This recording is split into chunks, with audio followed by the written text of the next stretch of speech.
Hello friends, my name is Rihan Ransena. आप सभी का दिव्या क्लासेस में स्वागत है।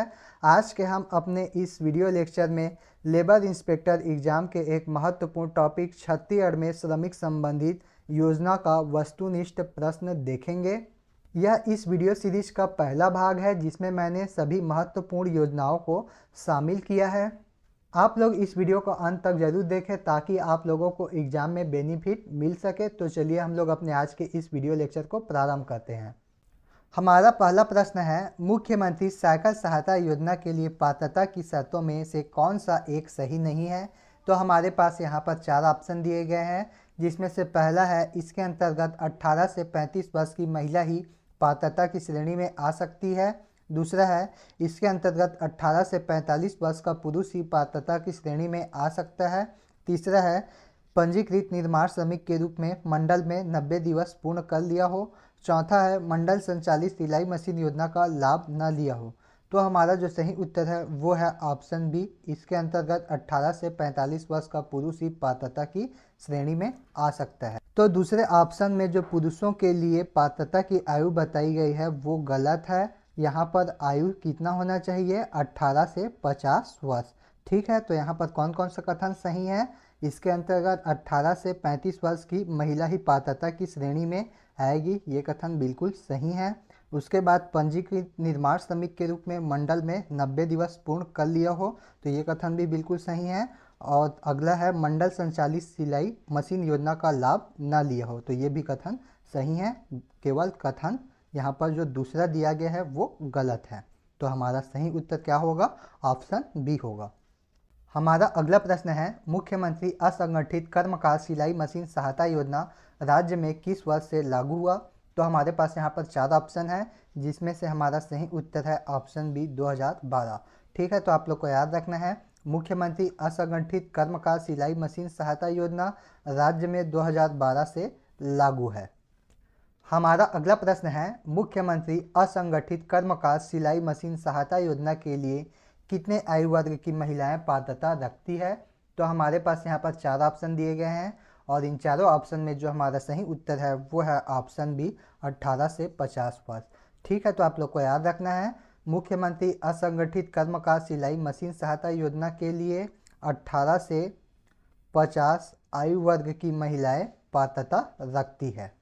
हमारा अगला प्रश्न है, मुख्यमंत्री असंगठित कर्मकार सिलाई मशीन सहायता योजना की पात्रता प्राप्त करने के लिए एक महिला को आवेदन करने से पहले कितने दिन पूर्व मंडल में पंजीकृत होना आवश्यक है।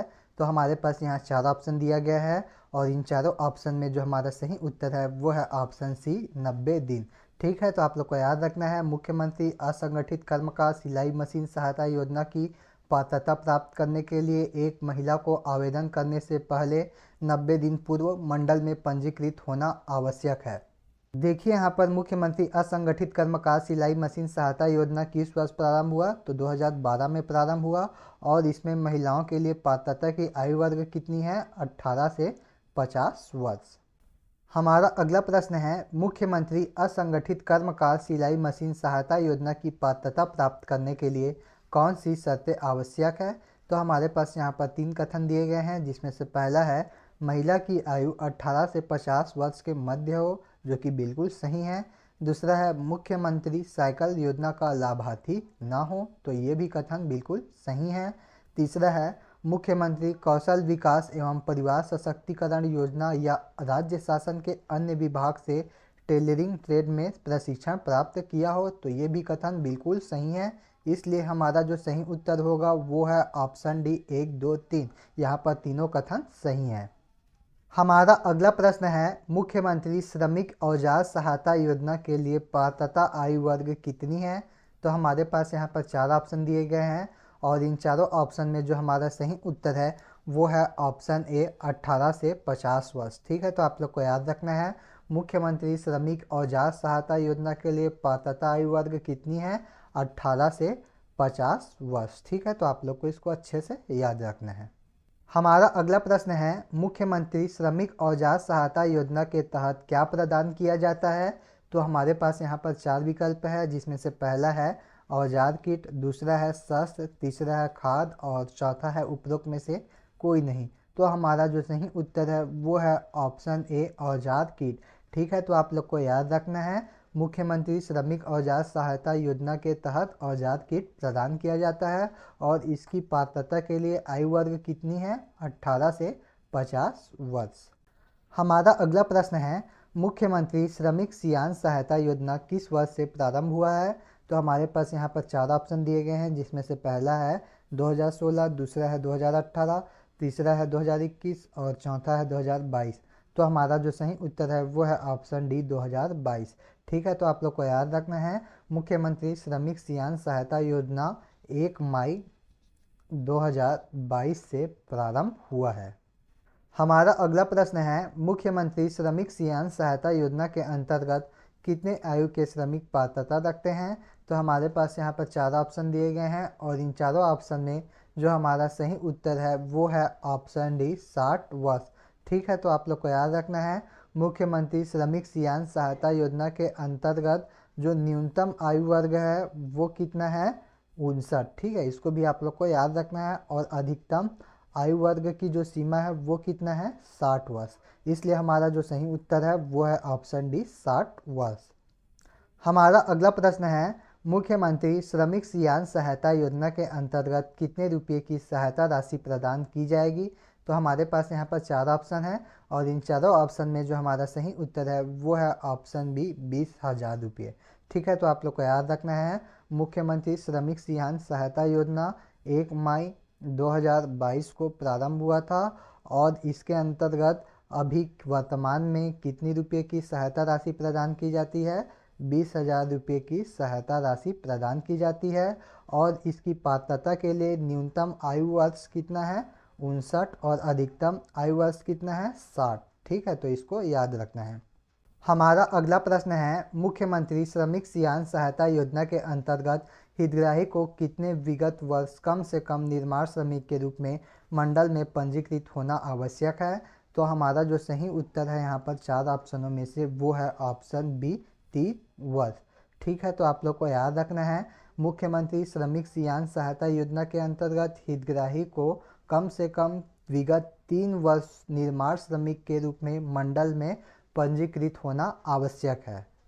हमारा अगला प्रश्न है मिनी माता महतारी जतन योजना का पूर्व नाम क्या था।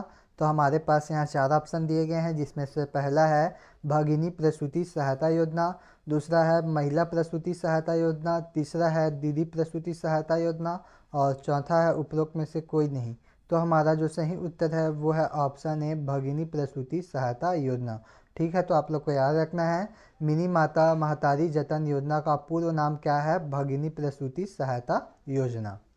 हमारा अगला प्रश्न है मिनी माता महतारी जतन योजना के तहत पंजीकृत महिला निर्माण श्रमिकों को प्रथम 2 बच्चों के लिए प्रसूति सहायता राशि के रूप में कितने रुपये एक मुश्त देने का प्रावधान है। तो हमारे पास यहाँ 4 ऑप्शन है और इन चारों ऑप्शन में जो हमारा सही उत्तर है वो है ऑप्शन बी 20,000 रुपये। ठीक है, तो आप लोग को याद रखना है मिनी माता महतारी जतन योजना के तहत पंजीकृत महिला निर्माण श्रमिकों को प्रथम 2 बच्चों के लिए प्रसूति सहायता राशि के रूप में 20,000 रुपये एक मुश्त देने का प्रावधान है। हमारा अगला प्रश्न है मुख्यमंत्री निर्माण मजदूर सुरक्षा उपकरण सहायता योजना के तहत क्या प्रदान किए जाते हैं। तो हमारे पास यहाँ पर 4 ऑप्शन है, जिसमें से पहला है हेलमेट, दूसरा है जूता, तीसरा है मास्क और चौथा है उपरोक्त सभी। तो हमारा जो सही उत्तर है वो है ऑप्शन डी उपरोक्त सभी। इसके अंतर्गत हेलमेट, जूता, मास्क ये सभी चीज़ें प्रदान की जाती है। हमारा अगला प्रश्न है मुख्यमंत्री निर्माण मजदूर सुरक्षा उपकरण सहायता योजना के तहत कितनी राशि प्रदान की जाती है। तो हमारे पास यहाँ 4 ऑप्शन है, जिसमें से पहला है 1,500 रुपये, दूसरा है 2,000 रुपये, तीसरा है 2,500 रुपये और चौथा है 3,000 रुपये। तो हमारा जो सही उत्तर है वो है ऑप्शन ए 1,500 रुपये। ठीक है, तो आप लोग को याद रखना है मुख्यमंत्री निर्माण मजदूर सुरक्षा उपकरण सहायता योजना के तहत 1,500 रुपये की राशि प्रदान की जाती है। हमारा अगला प्रश्न है निम्न में से कौन सी योजना मृतक श्रमिकों के बच्चों को शिक्षा संबंधी प्रोत्साहन प्रदान करती है। तो हमारे पास यहाँ 4 ऑप्शन है, जिसमें से पहला है मुख्यमंत्री नैनीहाल छात्रवृत्ति योजना, दूसरा है मेधावी छात्र या छात्रा शिक्षा प्रोत्साहन योजना, तीसरा है तकनीकी शिक्षा सहायता योजना और चौथा है उपरोक्त सभी। तो हमारा जो सही उत्तर है वो है ऑप्शन डी, उपरोक्त सभी। ठीक है, तो आप लोग को याद रखना है यहाँ पर जो मृतक श्रमिकों के बच्चों को शिक्षा संबंधी प्रोत्साहन प्रदान करने वाली योजना कौन कौन सी है। मुख्यमंत्री नैनीहाल छात्रवृत्ति योजना, दूसरा है मेधावी छात्र या छात्रा शिक्षा प्रोत्साहन योजना, तीसरा है तकनीकी शिक्षा सहायता योजना।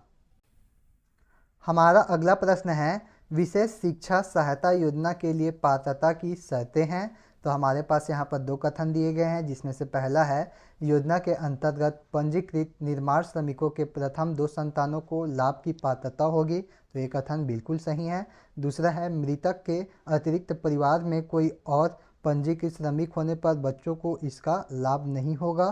तो ये कथन भी बिल्कुल सही है। इसलिए हमारा जो सही उत्तर होगा वो है ऑप्शन सी, 1 और 2 दोनों ही कथन यहाँ पर सही हैं। हमारा अगला प्रश्न है विशेष शिक्षा सहायता योजना के लाभ के लिए श्रमिक के मृत्यु के कितने वर्ष पहले उसका पंजीयन मंडल में होना आवश्यक है। तो हमारे पास यहाँ पर 4 ऑप्शन दिए गए हैं और इन चारों ऑप्शन में जो हमारा सही उत्तर है वो है ऑप्शन ए, 1 वर्ष। ठीक है, तो आप लोग को याद रखना है विशेष शिक्षा सहायता योजना के लाभ के लिए श्रमिक के मृत्यु के 1 वर्ष पहले उसका पंजीयन मंडल में होना आवश्यक है। हमारा अगला प्रश्न है छत्तीसगढ़ निर्माण श्रमिक ई रिक्शा सहायता योजना की पात्रता के लिए निम्न में से कौन सा आयु वर्ग सही है। तो हमारे पास यहाँ पर 4 ऑप्शन दिए गए हैं और इन चारों ऑप्शन में जो हमारा सही उत्तर है वो है ऑप्शन बी, 18 से 50 वर्ष। ठीक है, तो आप लोग को याद रखना है छत्तीसगढ़ निर्माण श्रमिक ई रिक्शा सहायता योजना की पात्रता के लिए जो आयु वर्ग है वो कितनी है, 18 से 50 वर्ष। हमारा अगला प्रश्न है छत्तीसगढ़ निर्माण श्रमिक ई रिक्शा सहायता योजना के तहत कितनी राशि मंडल द्वारा अनुदान के रूप में प्रदान किया जाता है। तो यहाँ पर 4 ऑप्शन है, जिसमें से पहला है 50,000, दूसरा है 1 लाख, तीसरा है 1.5 लाख और चौथा है उपरोक्त में से कोई नहीं। तो हमारा जो सही उत्तर है वो है ऑप्शन बी, 1 लाख रुपये। ठीक है, तो आप लोग को याद रखना है छत्तीसगढ़ निर्माण श्रमिक ई रिक्शा सहायता योजना के तहत 1 लाख रुपये की राशि मंडल द्वारा अनुदान के रूप में प्रदान की जाती है। तो यह था हमारा आज का वीडियो लेक्चर, जिसके अंतर्गत हम लोगों ने लेबर इंस्पेक्टर एग्जाम के एक महत्वपूर्ण टॉपिक छत्तीसगढ़ में श्रमिक संबंधित योजनाओं का वस्तुनिष्ठ प्रश्न देखा है और यह इसका पहला भाग था। यदि आप लोगों को यह वीडियो पसंद आया होगा तो इस वीडियो को अपने दोस्तों के बीच में ज़्यादा से ज़्यादा शेयर कीजिए। इस वीडियो पर लाइक और कमेंट करना ना भूलें, साथ ही हमारे इस चैनल को सब्सक्राइब जरूर करें। आज के लिए बस इतना ही, धन्यवाद।